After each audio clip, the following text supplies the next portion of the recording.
evening and Salam Malaysia Madani. I'm Shuhaida Arifin. You're watching News at 10. Our headlines for tonight. Government confident Menu Rahmah initiative can thrive.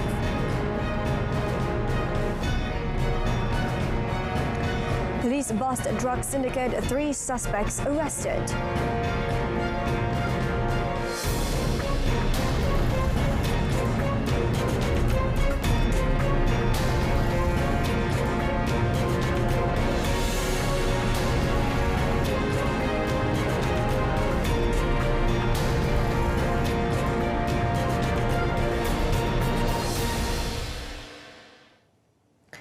The Ministry of Domestic Trade and Cost of Living has expressed confidence that the Menu Rahmah initiative, which involves price-controlled food items, namely rice, chicken, fish and vegetables, can thrive if prices of goods do not rise sharply.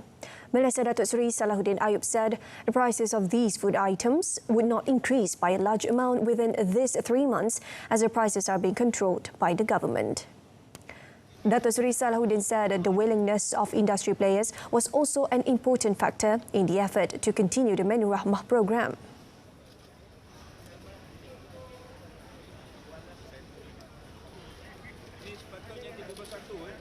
Komponen rahmah itu adalah beras, nasi asasnya beras, ikan atau ayam dan juga sayur-sayuran. Saya rasa tak mungkin dalam masa 3 bulan tu harga beras naik RM10. Tidak mungkin harga sayur naik akan mendadak 5-6 kali ganda. Demikian juga harga ayam. Ayam kita kawal sekarang harga, beras harga kawalan. Jadi saya yakin dan percaya bahawa sekiranya harga yang ada pada hari ini itu tidak naik melampau, saya yakin bahawa Menu Rahmah itu masih boleh bertahan. He said this after launching the Rahmah sales program at Aeon Big in Wangsa Maju today. Meanwhile, he said big industry players such as Lotus, 99 Speedbot and NSK will take turns in implementing the Rahmah sales initiative during stipulated months to ease the people's burden. On the Aeon Big Rahmah sales program, Datuk Seri Salahuddin said it offers 17 daily essential items at low prices, including rice, cooking oil, processed food and toiletries to help the people cope with the rising cost of living, thereby boosting the country's economic sector. In wishing all the best to all 403,637 candidates sitting for the CJ Pelajaran Malaysia SPM 2022 written test from today until 15th March, Education Minister Fadilina Siddiq advised them to focus, listen and to stay calm. When met at Sekolah Menengah Kebangsaan SMK Jalan 4, Bandar Baru Bangi in conjunction with the first day of the SPM 2022 written test today, the Minister said the visit was to give some words of encouragement to motivate the students and check on the school and examination board preparation. Meanwhile, on the issue over the 2022 SPM English listening test, which was conducted on 16th February, Fadlina said the examination board has explained that the recording process was carried out much earlier and no social media influencer was engaged. In denying claims that a TikTok influencer was used as a speaker for the 2022 SPM UMPI, the board explained that the voice casters consist of teachers, lecturers, school and university students who are proficient in English language. The issue went viral on social media after netizens questioned the credibility of a TikToker who was allegedly hired to conduct the voice-over, causing candidates to struggle during the test because the individual was inarticulate. Integriti ini menjadi isu yang paling penting, sebab itu di peringkat lembaga peperiksaan dan KPM juga kita memastikan isu integriti ini berjalan dengan betul-betul diambil kira semua aspek.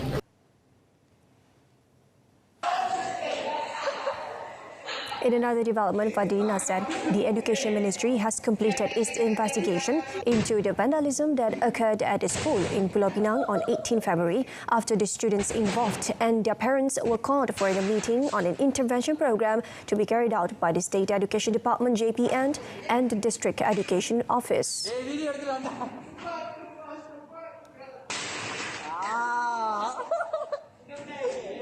Kita telah selesai siasatan, kita telah memanggil kanak-kanak ini dan memanggil ibu bapa mereka dan telah melakukan pelbagai intervensi.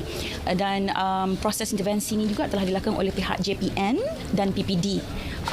Dan kaunseling telah kita susuli dan selepas ini kita akan lihat hasil daripada kaunseling itu, apa yang menyebabkan mereka jadi begitu. The minister added that though many are disappointed with the students, they should not be cast away and given the chance to continue schooling. She noted that the issue must be dealt with the cooperation of parents, teachers and counsellors to ensure no repeat of such incidents.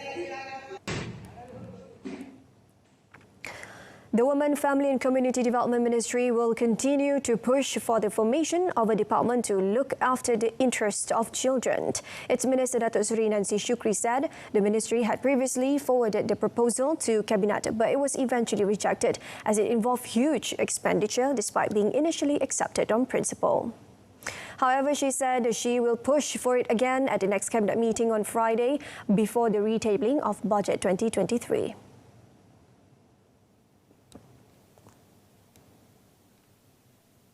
Saya mohon supaya dibenarkan kami bawa lagi paper tu. Sebab yang hari tu sebab dia kata terlalu besar. Yang kita minta tu terlalu besar dari segi staffing. Betul. Jadi saya cakap dengan PM, tak apalah, dia bukannya 1 tahun terus kita minta. Tapi we have to come up with a very holistic kind of cadangan. She said this to reporters after a working visit to the Bukit Aman CID Sexual, Women and Child Investigation Division D11 Child Interview Centre today.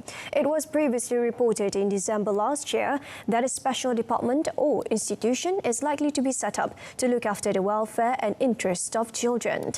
Datuk Seri Nancy had said that the Cabinet agreed in principle to establish such a department.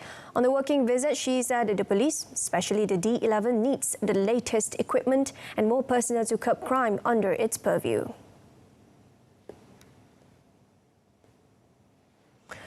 Police arrested a factory bus driver and 2 unemployed men and seized 123 slabs of heroin base worth of 4.05 million ringgit in several raids in Selangor and Kedah on Wednesday.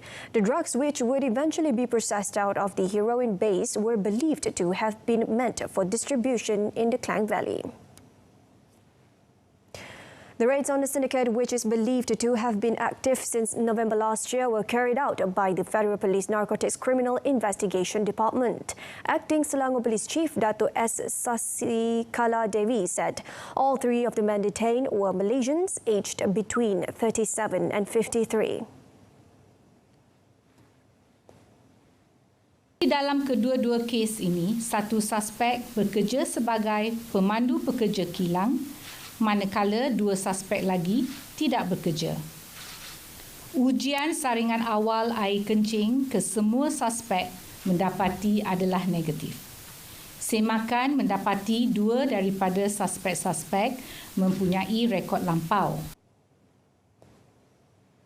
Briefing reporters today, Dato' Sasikala Devi also noted checks on the backgrounds of the 3 men showed 2 of them had criminal records for cheating and drug-related offences.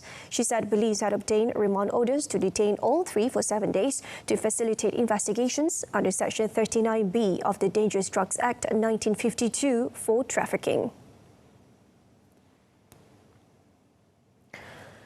Rumah Bonda founder Siti Bainon Ahmad Razali has reappointed one of the 5 lawyers who withdrew from representing her to handle her defence proceedings on charges of neglecting and abusing a teenage girl with Down syndrome known as Bella.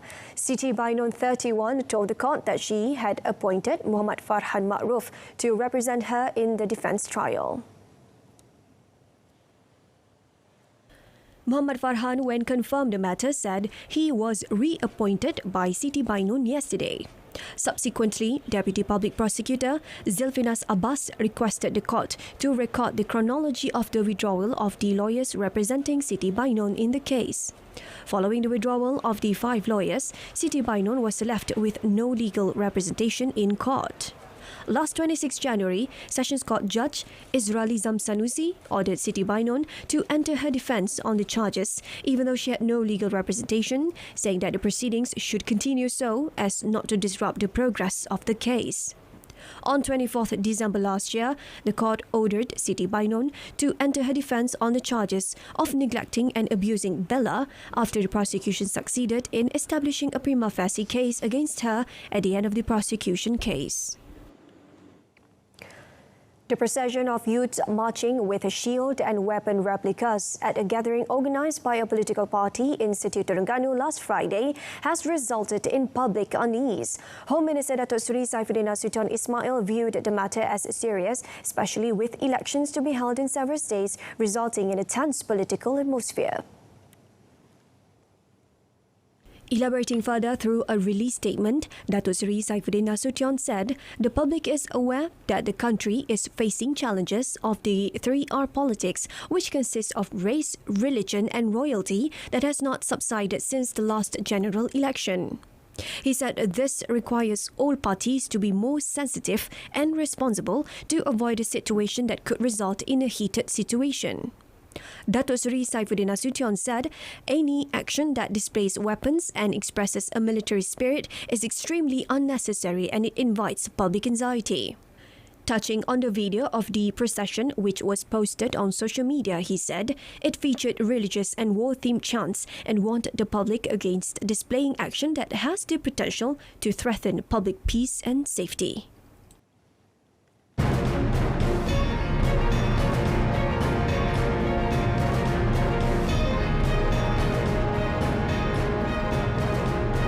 Coming up next, government urged to implement a visa on arrival for tourists from all countries.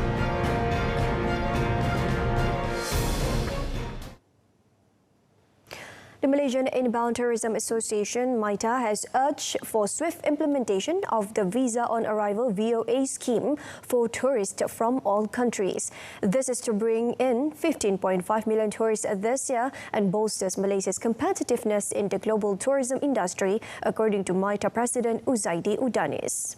He said that the VOA scheme is crucial to bring in more visitors into Malaysia through the ease of access and welcoming procedures being put in place for foreign travellers. He said MITA hopes to work closely with the Immigration Department, which is the first entity a tourist meets upon arrival at the airport.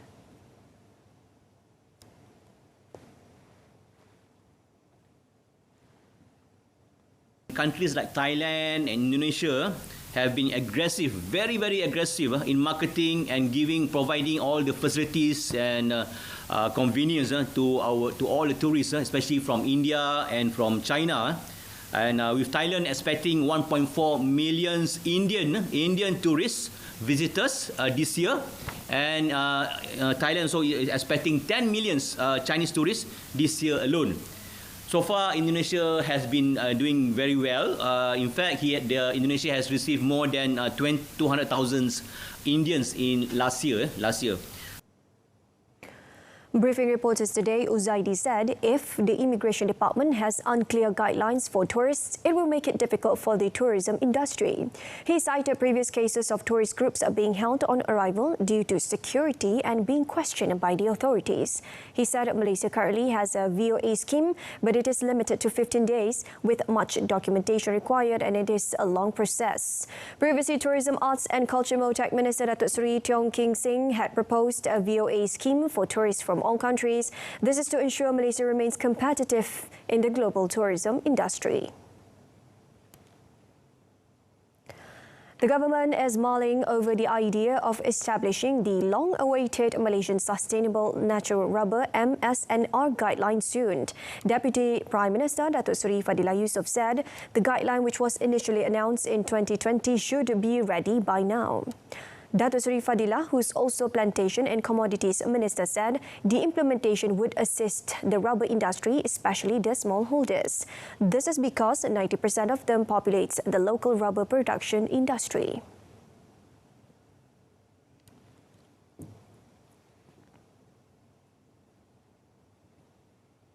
Tak ramai yang melihat pada smallholders, sebab smallholders ni dalam United Nations Development Goal ialah untuk merapat jurang dan membasmi kemiskinan, jurang pendapatan dan pembangunan yang lestari dan mampan. He said the guidelines is not only looking at the environment perspective but also the economic and well-being of the smallholders too. He said when met by newsmen after officiating the International Rubber Research and Development Board IRRDB 2023 International Rubber Conference today. The two-day event is participated by delegates from over 20 countries, including China, France, India, Indonesia, Japan, Nigeria, Philippines and Sri Lanka. The Communications and Multimedia Commission MCMC held a meeting with a local television channel today to seek clarification on its news reporters, which claimed a number of civil servants will be reduced. Communications and Digital Minister said MCMC met the local channel representatives to discuss the matter around 12:30 p.m. today. Syarikat Awesome TV ini telah sebanyak 6 kali melakukan pelanggaran. 5 kali sebelum ini ya. Jadi dan kali yang terakhir ini kali ke-6. The minister was responding to a supplementary question from Datuk Seri Dr. Shahidan Kasim on the minister's stand and conditions regarding the use of sources in news publications. He noted that said news reporting should be balanced to avoid defamation. To the RRMP's original question on whether the ministry intended to review the law on press freedom to deal with the problem of unethical reporters, Fahmi said the ministry had plans to amend the Communications Multimedia Act 1998.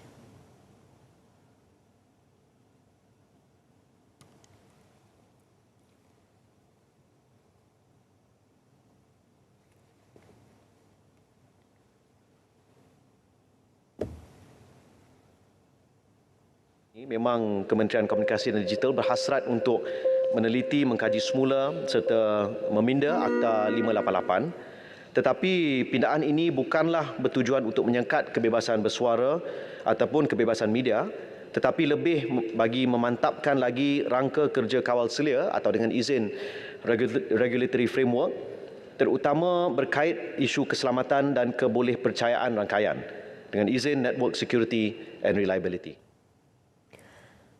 The minister added that journalists should stick to principles and ethics of journalism by only reporting accurate and authentic news in accordance with the provision of the law. Economy Minister Rafizi Ramli today said that his ministry, in collaboration with other related ministries, will be opening an academy for technical and vocational education and training (TVET). He said that this is to address the gap between the skills required for the jobs and the training provided. Kita kena mempercepatkan dari segi sektor tenaga kerja kita untuk melatih graduan ataupun golongan belia supaya boleh menutup jurang di dalam kemahiran-kemahiran yang ada banyak peluang pekerjaan ini, contohnya kemahiran digital, supaya ia tidak semata-mata bergantung kepada mendapatkan ijazah ataupun sijil dalam tempoh yang lama, tetapi lebih kepada bentuk-bentuk yang contohnya on the job training yang boleh memendekkan program-program menutup jurang kemahiran ini. The minister said if the collaboration is successful, they are confident that the Academy and Factory program, for example, will train 100,000 youths this year, and this will help with the issue of unemployment among youth.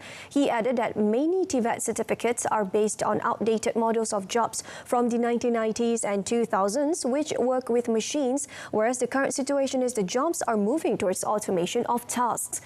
He also said that it was untrue that the low demand for youth as part of the labour force was due to the increase in the minimum wage.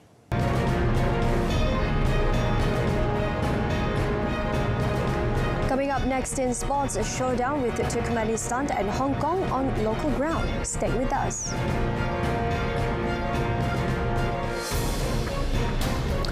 The Harimau Malaya are set to face familiar foes Turkmenistan and Hong Kong at the Sultan Ibrahim Stadium in Iskandar Puteri Johor next month.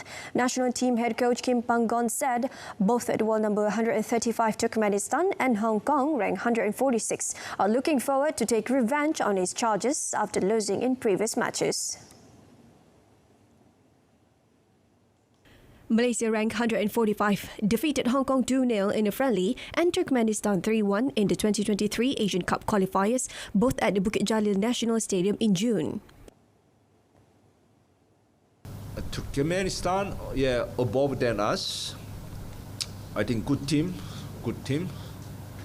I heard that they want to come for revenge because they feel very upset. They didn't expecting they lost against us. Then they want to prepare themselves to come here to challenge again. So welcome. And the other team was Hong Kong. So we expecting they will bring best team because of COVID. They cannot invite those play in China, so they can invite China player to bring here. So will be I think competitive game. These two games will be good for us. So because in terms of psychology, mental, they want to challenge us. So that's will be good game for us. Panggon said the coaching team wanted Malaysia to play against a strong side and average team in order to give the best competitive exposure to the team, besides maintaining the rankings as top 25 in Asia to avoid the first round of the 2026 World Cup 2027 Asian Cup qualifiers. The top 25 teams in the March rankings will advance straight to the group stage in the second of the joint qualifiers beginning November. Asked about called up for upcoming training camps after having different set of players for the Asian Cup qualifiers last year and the recent AFF Cup, Panggon said he made a strategic call-up based on their performance.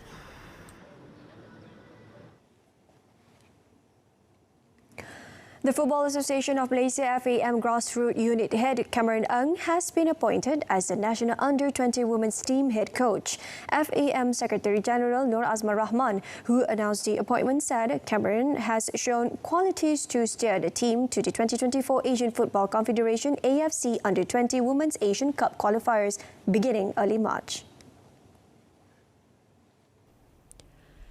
FAM Technical Director Scott O'Donnell said Cameron had shown his capability while serving in the grassroots as well as when helping the Malayan Tigers head coach Solin Al-Zubi. Meanwhile, Cameron, who has an AFC coaching diploma, promised to deliver his best to help the Under-20 Malayan Tigers squad. I think this is a very good challenge. Okay, we take this as a very good challenge. Of course, we want to do the best as possible. We will prepare the best we can, and at the same time, we always must make sure we're going to set realistic targets, but we're going to be realistic of what we want. And what I'm looking for is a good performance from the girls, and hopefully, moving the team forward. He said this one met at Wisma FAM today. Liga Malaysia 2023 kini kembali dibawakan untuk anda 75 perlawanan keseluruhan dengan 1 perlawanan sumbangsih, 52 perlawanan Liga Super, 8 perlawanan Piala FA dan 14 perlawanan Piala Malaysia dibawakan secara percuma untuk anda di saluran RTM. RTM, rakan penyiar MFL Liga Malaysia 2023. Alright, so that's it from us this evening. In our top story, government confident Menu Rahmah initiative can thrive. Join us for updates at noon at 12:30 tomorrow. I'm Shuhaida Arifin. Thank you for watching.